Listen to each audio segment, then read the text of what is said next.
This is me, Sahal Han. दुनिया धोखे का घर है, इसलिए इसने एक ना एक दिन जाकर ख़त्म होना है। लिहाजा इसमें इंसान के लिए धोखा ये है कि ये भी अपना खात्मा भूल जाता है और इसमें महलात बनाना शुरू कर देता है और बाद में महलात भी छोड़कर खाली हाथ दुनिया से चला जाता है।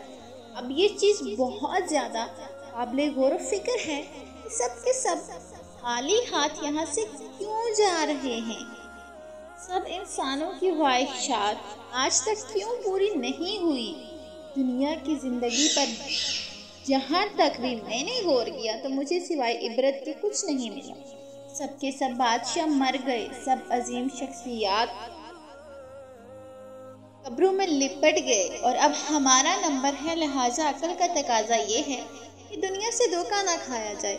मेरी अजीम ख्वाहिश है कि मेरी आइंदा की तमाम तर ज़िंदगी अल्लाह ताला की याद में और रसूलुल्लाह सल्लल्लाहु अलैहि वसल्लम की मोहब्बत में गुजर जाए, क्योंकि मैं जानती हूँ कि ज़िंदगी बहुत कीमती है। इस कीमती चीज़ को सिर्फ कीमती काम में ही लगाना चाहिए।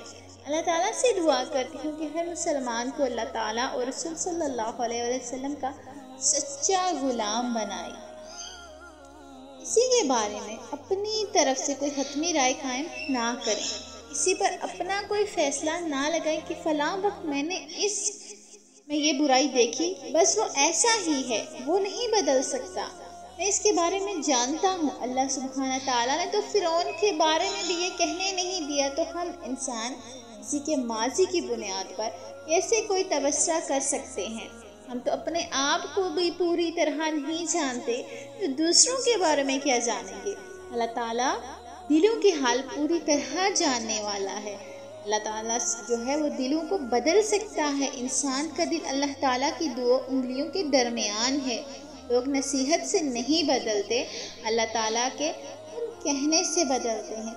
तो कभी भी किसी माजी की गई गलती को उसके हाल में हमेशा मत उसको एहसास दिलाइए कि तुमने ये किया था तो तुम आज भी वैसे के वैसे ही है। उसका माजी उसके मुंह पे लाके मत मारिए।